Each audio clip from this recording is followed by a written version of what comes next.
जहां एक और अरब समेत पश्चिमी देश इजराइल हमास की जंग रोकने की भरपूर कोशिशों में जुटे हैं, वहीं इजराइल इस जंग को और तेजी से आगे बढ़ा रहा है। गाजा में हमास के सफाए के बाद अब रफा में इजराइल हमास के पीछे पड़ा है। वहीं इजराइल हमास की इस जंग में अब तालिबान भी कूद पड़ा है। तालिबान ने इजराइल के खिलाफ जंग में हिजबुल्ला का साथ देने के लिए 1000 से अधिक लड़ाके लेबनान भेजे हैं।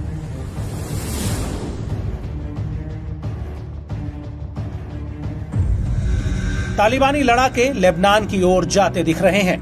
एक्स पर इसे लेकर एक वीडियो भी सामने आया है। अफगानिस्तान से पहली खेप में 1000 से ज्यादा तालिबानी लड़ाके लेबनान भेजे गए हैं, जो युद्ध में हिजबुल्ला का साथ देंगे। ये लड़ाके अत्याधुनिक हथियारों और मिलिट्री वाहनों से लैस हैं। तालिबानी लड़ाके हाथ में हथियार लहराते हुए मिलिट्री वाहन के साथ स्केटिंग करते जाते हुए देखे जा सकते हैं।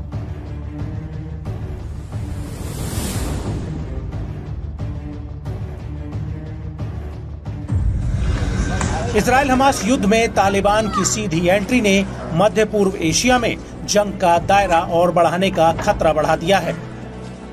तालिबान का कहना है कि उसके पास अरबों रुपयों के अमेरिकी हथियार हैं, जिसे जो बाइडेन अफगानिस्तान में छोड़ गए हैं।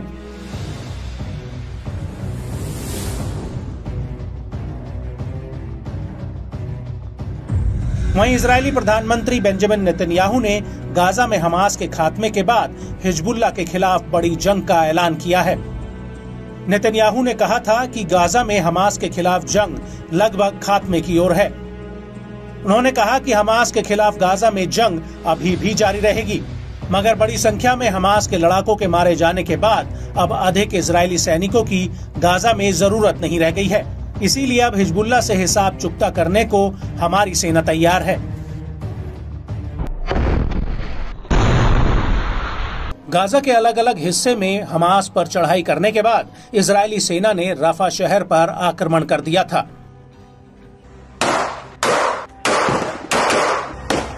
रफा गाजा के भीतर इकलौता ऐसा शहर था जहां पर 10 लाख से ज्यादा लोगों ने शरण ले रखी थी। और रफा पर हमला करने को लेकर अमेरिकी राष्ट्रपति जो बाइडेन ने पीएम नेतन्याहू को चेतावनी दी थी कि रफा पर हमला करना इजराइल के लिए बहुत महंगा पड़ सकता है। लेकिन नेतन्याहू ने बाइडेन की एक नहीं सुनी और रफा पर हमला कर दिया।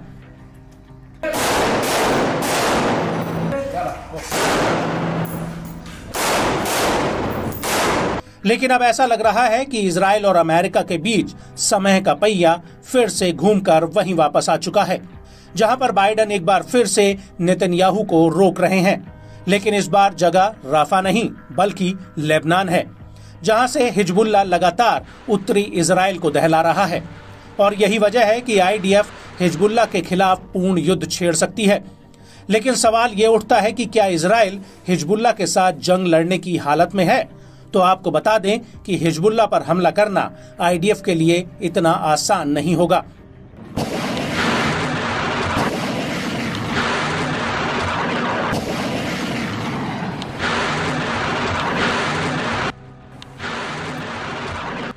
और ये बात हम नहीं कह रहे, बल्कि खुद अमेरिका ने इजराइल को चेतावनी देते हुए कहा है कि वो हिजबुल्ला के खिलाफ जंग से दूर ही रहे।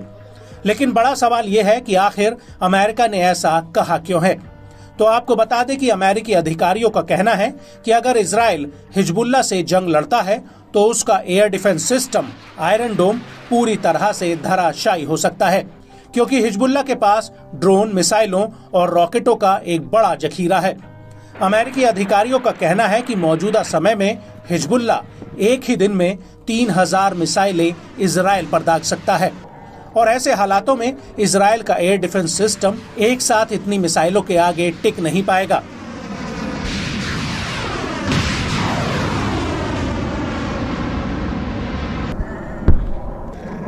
मीडिया रिपोर्ट्स के मुताबिक हिजबुल्ला के पास 1,20,000 से लेकर 2 लाख तक मिसाइलें हैं। वहीं हिजबुल्ला के प्रमुख हसन नसरल्लाह का कहना है कि उनके पास 1 लाख से ज्यादा शस्त्र लड़ाके हैं, जिनके पास सीरिया में लड़ने का एक लंबा अनुभव है। इसके अलावा हिजबुल्ला के पास हजारों लंबी और छोटी दूरी की अनगाइडेड मिसाइलें हैं। हिजबुल्लाह के जखीरे में कई गाइडेड बैलिस्टिक मिसाइलें भी हैं, जिन्हें वो जमीन के भीतर और मोबाइल लॉन्चर से फायर कर सकता है। और इजराइल के लिए सबसे बड़ी मुसीबत हिजबुल्लाह के कामिकेज ड्रोन हैं, जिन्हें बीते समय में Israeli air defence system intercept नहीं कर पाया था।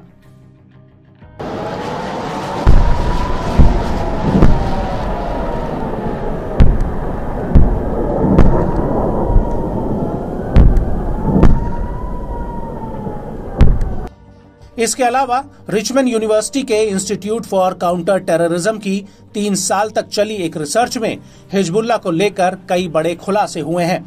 और इसी संस्था की रिसर्च में पता चला है कि हिजबुल्लाह एक दिन के भीतर 3000 मिसाइलें फायर कर सकता है, और ऐसा वो करीब 4 हफ्तों तक कर सकता है, जिसका सबसे बड़ा टारगेट इजराइल के एयर डिफेंस सिस्टम को धराशायी करना है।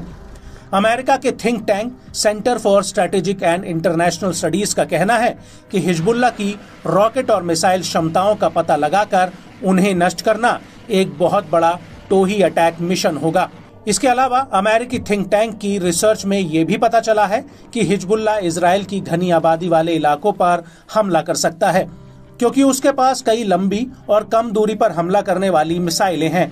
और इजराइल के लिए सबसे बड़ी चुनौती हिजबुल्लाह की आने वाली मिसाइलों की संख्या होगी, जिन्हें जानबूझकर इजराइल के एयर डिफेंस सिस्टम को नष्ट करने के लिए बनाया गया है।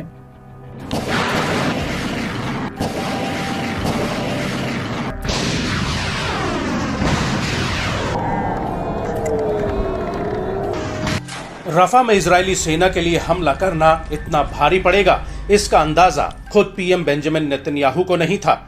रफा आईडीएफ के लिए एक मौत का जाल बन गया है, जिसमें इजरायली सैनिक काल के मुंह में समा रहे हैं, और वहीं हमास के लड़ाके उनकी मौत बनकर परछाई की तरह उनके पीछे पीछे घूम रहे हैं। रफा में जैसे जैसे दिन बीत रहे हैं, वैसे वैसे इजरायली सेना हांफने लगी है, और आईडीएफ की कमर तोड़ने के लिए गाजा के तमाम प्रतिरोधी संगठन एक साथ लामबंद हो चुके हैं, और वो बेहद ही चतुराई से आईडीएफ को घेर कर हमले कर रहे हैं। और अब इसी कड़ी में आईडीएफ पर एक बहुत बड़ा हमला हुआ है। दरअसल रफा के भीतर अल-कासिम ब्रिगेड ने आईडीएफ के ऊपर एक एंटी टैंक गाइडेड मिसाइल से पहली बार हमला किया, जिसका अब वीडियो भी सामने आ चुका है। इस वीडियो में साफ दिख रहा है कि पहले अल-कासिम के लड़ाके इजरायली सैनिकों के आर्मर्ड पर्सनल कैरियर यानी एपीसी वाहन की निगरानी करते हैं, और फिर उसके ऊपर एंटी टैंक मिसाइल से हमला कर देते हैं। आपको बता दें कि आईडीएफ का ये सैन्य वाहन मिस्र और फिलिस्तीनी बॉर्डर के पास तैनात था, जहां पर अल-कासिम ने उसके ऊपर रेड एरो नाम के चाइनीज HJ-8 ATGM से हमला किया है। आम भाषा में इसे रेड एरो गाइडेड मिसाइल के नाम से जाना जाता है। हमास के वीडियो में साफ दिख रहा है कि कैसे अल-कासिम का एक लड़ाका पहले लगातार आईडीएफ की निगरानी कर रहा है, और उसके बाद जैसे ही आईडीएफ का सैन्य वाहन उसके टारगेट पर आता है, वैसे ही वो उसके ऊपर red arrow anti tank guided missile fire कर देता है, जिसमें जोरदार धमाका होता है और वहां मौजूद इजरायली सैनिक भाग खड़े होते हैं। और इसी दौरान अल-कासिम के लड़ाके एक बार में कई मिसाइलें एक साथ धड़ाधड़ फायर करने लगते हैं। इसके बाद वहां आईडीएफ का हेलीकॉप्टर मंडराने लगता है, जिसकी आवाज साफ सुनी जा सकती है। इसके बाद रेस्क्यू टीम वहां पहुंचती है, जिसके ऊपर अल-कासिम के लड़ाके रजूम रॉकेट से हमला कर देते हैं। वहीं दूसरी तरफ अल-कुद्स ब्रिगेड ने भी इजरायली सेना के ऊपर रफा के अल-शबोरा इलाके में एक बहुत बड़ा हमला किया है। यहां पर अल-कुद्स ने आईडीएफ के 2 मरकावा टैंकों पर हमला किया है।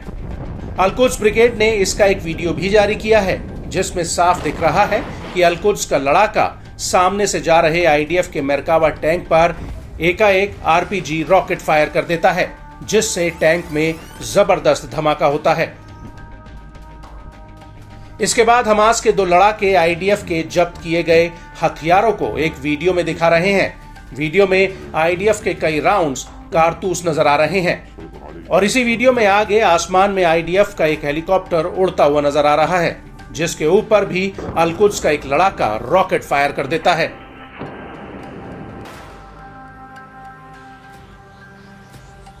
आपको बता दें कि इस वीडियो के अलावा अल-कुद्स ब्रिगेड ने नेटज़रीम एक्सेस का एक वीडियो जारी किया है जो दक्षिण पश्चिम गाजा का है।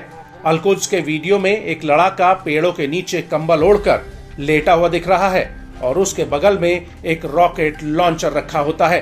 अल-कुद्स का ये लड़ाका कंबल में छिपकर रॉकेट फायर करता है और उसके बाद तुरंत कंबल ओढ़ लेता है और इस लॉन्चर को एक बोरी के नीचे लगाया गया है जिसके ऊपर भी कंबल रखा हुआ है। इसके बाद अल-कुद्स का एक लड़ाका किसी खंडर इमारत के भीतर से ताबड़तोड़ तरीके से रॉकेट फायर करता हुआ दिख रहा है। इसी वीडियो में आगे बाहर का नजारा दिखता है जिसमें दूर घरों के आसपास लगातार धमाकों की आवाजें सुनी जा सकती हैं।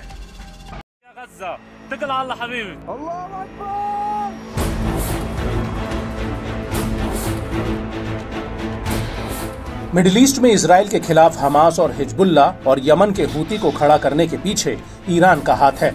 ये बात किसी से छुपी नहीं है। यहाँ तक कि 7 अक्टूबर 2023 को इजराइल पर हुए हमले के पीछे भी मास्टरमाइंड ईरान ही था। कई खुफिया रिपोर्ट्स में ये बात साफ हो चुकी है कि हमास के लड़ाकों को 7 अक्टूबर का हमला करने के लिए ट्रेनिंग और हथियारों की सप्लाई ईरान से ही हुई थी।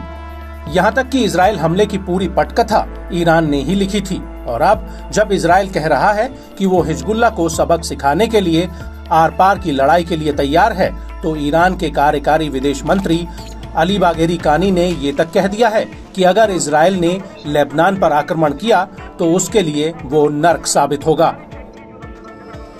यहाँ तक कि अमेरिका ने भी ये बात मानी है कि इजराइल और हमास के युद्ध में ईरान सीधे तौर पर कूद पड़ेगा और इसी कड़ी में अब एक बहुत बड़ा खुलासा हुआ है। दरअसल यूरो न्यूज ने अपनी एक रिपोर्ट में बताया कि ईरान समर्थित हजारों लड़ाके हिजबुल्ला में भर्ती होने के लिए तैयार हैं, क्योंकि इससे पहले पीएम नेतन्याहू ने ऐलान कर दिया था कि वो हिजबुल्ला को बख्शेंगे नहीं और इसी के तुरंत बाद ईरान के कई लड़ाकों ने हिजबुल्ला में भर्ती होने की इच्छा जाहिर की है। हालांकि कई मीडिया रिपोर्ट्स में इस बात की पुष्टि हो चुकी है कि हिजबुल्ला के पास मौजूदा समय में 1 लाख से ज्यादा सशस्त्र लड़ाके हैं जिनके पास सीरिया में युद्ध लड़ने का लंबा अनुभव है। इसके अलावा गोला बारूद के मामले में हिजबुल्ला के पास 1,20,000 से 2 लाख तक मिसाइलें हैं और एक रिसर्च में ये बात भी सामने आई है कि हिजबुल्ला एक दिन में इजराइल के ऊपर 3,000 मिसाइलें फायर कर सकता है। ऐसा वो लगातार 4 हफ्तों तक कर सकता है। लेकिन बात आती है ईरानी लड़ाकों की हिजबुल्ला में भर्ती होने की, तो हिजबुल्ला प्रमुख हसन नसरल्लाह ने ईरान के इस ऑफर को फिलहाल मना कर दिया है। न्यूज एजेंसी एसोसिएट प्रेस के मुताबिक नसरल्लाह का कहना है कि उनके पास इजराइल से लड़ने के लिए पर्याप्त संख्या में लड़ाके हैं। नसरल्लाह ने इराक, सीरिया और यमन में ईरान समर्थित लड़ाकों का हिजबुल्ला में भर्ती होने की गुजारिश का आभार जताया है। नसरल्लाह का कहना है कि हमने उनका धन्यवाद किया है, लेकिन हमारे पास पहले ही उचित संख्या में लड़ाके हैं। लेकिन इसको लेकर एफडीडी के एनालिस्ट डेविड दाऊद का कहना है कि हिजबुल्ला कई बार अपनी उस ताकत को दिखाने की कोशिश करता है जो हकीकत में उसके पास है ही नहीं। नसरल्लाह सिर्फ अपनी जनता को ये जताना चाहते हैं कि वो अकेले अपने दम पर इजराइल का सामना कर सकते हैं। हालांकि अगर हकीकत में हिजबुल्ला खतरे में पड़ता है तो ईरान समर्थित लड़ाके सीधे लेबनान आ सकते हैं। और इसी को लेकर 23 जून 2024 को United States joint chief of staff के chairman general Charles Q Brown ने चेतावनी दी है कि इजराइल हिजबुल्ला के युद्ध में ईरान सीधे हस्तक्षेप कर सकता है। अमेरिका का कहना है कि हमास के मुकाबले ईरान हिजबुल्ला को अपना सपोर्ट देने में ज्यादा इच्छुक है और यही वजह है कि अमेरिका बार बार इजराइल को हिजबुल्ला के साथ जंग में जाने से रोक रहा है।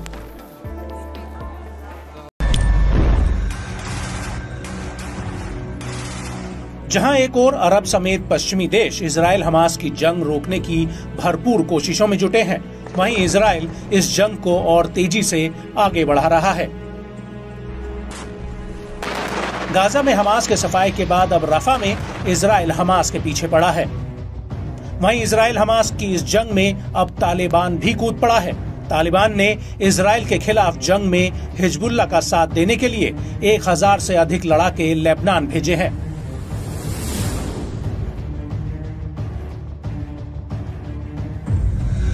तालिबानी लड़ाके लेबनान की ओर जाते दिख रहे हैं। एक्स पर इसे लेकर एक वीडियो भी सामने आया है। अफगानिस्तान से पहली खेप में 1000 से ज्यादा तालिबानी लड़ाके लेबनान भेजे गए हैं, जो युद्ध में हिजबुल्लाह का साथ देंगे। ये लड़ाके अत्याधुनिक हथियारों और मिलिट्री वाहनों से लैस हैं। तालिबानी लड़ाके हाथ में हथियार लहराते हुए मिलिट्री वाहन के साथ स्केटिंग करते जाते हुए देखे जा सकते हैं।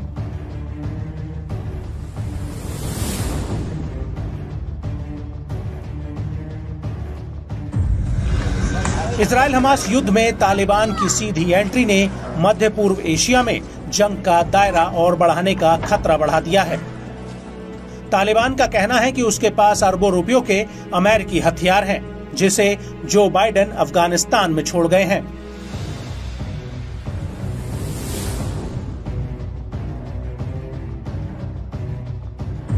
वहीं इजरायली प्रधानमंत्री बेंजामिन नेतन्याहू ने गाजा में हमास के खात्मे के बाद हिजबुल्लाह के खिलाफ बड़ी जंग का ऐलान किया है। नेतन्याहू ने कहा था कि गाजा में हमास के खिलाफ जंग लगभग खात्मे की ओर है। उन्होंने कहा कि हमास के खिलाफ गाजा में जंग अभी भी जारी रहेगी, मगर बड़ी संख्या में हमास के लड़ाकों के मारे जाने के बाद अब अधिक इजरायली सैनिकों की गाजा में जरूरत नहीं रह गई है। इसीलिए अब हिजबुल्लाह से हिसाब चुकता करने को हमारी सेना तैयार है। जैसे जैसे इजराइल और हिजबुल्लाह जंग के करीब आ रहे हैं, वैसे वैसे इजराइल की मुश्किलें और बढ़ती जा रही हैं, क्योंकि पहले तो यमन का हूती सिर्फ कम दूरी के हथियारों से इजराइल, अमेरिका और अन्य पश्चिमी देशों के जहाजों पर हमले कर रहा था, लेकिन अब उसके पास ऐसे हथियार आ चुके हैं जो सीधे तेल अवीव में तबाही मचा सकते हैं। दरअसल हूती ने अरब सागर में इजराइल के एक जहाज पर स्वदेशी हाइपरसोनिक मिसाइल से हमला किया है। हूती का दावा है कि ये उसकी पहली हाइपरसोनिक मिसाइल है, जिसे इजरायली जहाज MSC सारा V के ऊपर दागा गया है। और इससे पहले हूती ने एक नई स्वदेशी मिसाइल फिलिस्तीन का वीडियो भी रिलीज किया था, जिसे इजराइल के लाल सागर के बंदरगाह वाले शहर ईलत पर दागा गया था। और इस हमले के बाद हूती ने कहा था कि उसका हमला एकदम सटीक रहा है, लेकिन हमले में किसी के हताहत और नुकसान की खबर नहीं आई थी। और अब MSC सारा V पर हाइपरसोनिक मिसाइल से हमले की खबर आई है। इसको लेकर हूती के प्रवक्ता ब्रिगेडियर जनरल याया सारी ने ट्वीट कर अपनी एक पोस्ट में कहा कि यमन के सशस्त्र बलों ने पहली बार अरब सागर में MSC सारा V जहाज पर हमला करने वाली मिसाइल की पहचान उजागर की है। ये मिसाइल स्वदेशी हाइपरसोनिक मिसाइल है, जो एडवांस तकनीक से लैस है, हमला करने और लंबी दूरी पर पहुंचने में एकदम सटीक है। मिसाइल को फायर करने के साथ अन्य जानकारी मिलिट्री मीडिया के जरिए साझा की जाएंगी, अल्लाह की इच्छा से।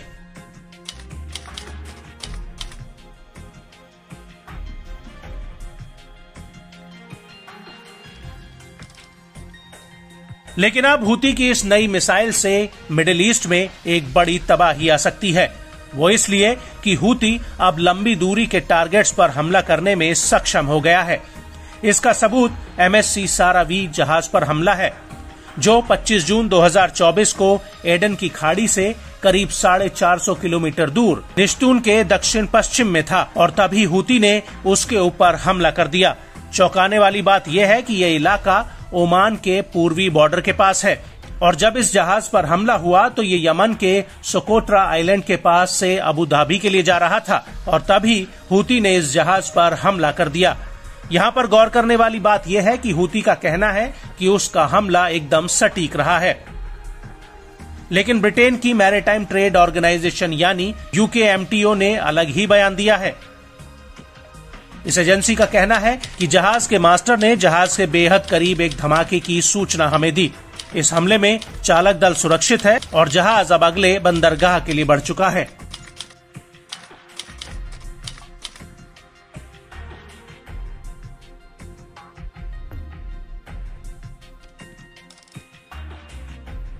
आपको बता दें कि हूती ने इससे पहले भी लंबी दूरी पर हमला करने का दावा किया है, लेकिन इनमें से अधिकतर हमले यमन के तट के करीब ही थे। अप्रैल 2024 में हूती ने MSC ओरियन पर हमला किया था, लेकिन कई मीडिया रिपोर्ट्स में ये पता चला था कि यह हमला यमन से करीब 555 से 650 किलोमीटर दूर हुआ था। और इससे पहले मार्च 2024 में ही खबर आई थी कि हूती ने अपनी खुद की हाइपरसोनिक मिसाइलों की मैन्युफैक्चरिंग शुरू कर दी है, जो मैक 8 की स्पीड तक उड़ान भर सकती हैं। और इन रिपोर्ट्स की वजह से हिंद महासागर में हूती के हमलों का खतरा और ज्यादा बढ़ गया था। और ऐसी भी खबरें आई थी कि ईरान हूती को नई मिसाइलें दे रहा है, जिसके बाद हूती ने एक नई मिसाइल का वीडियो और फोटो रिलीज किया था, जिसका नाम उसने हातेम 2 रखा था।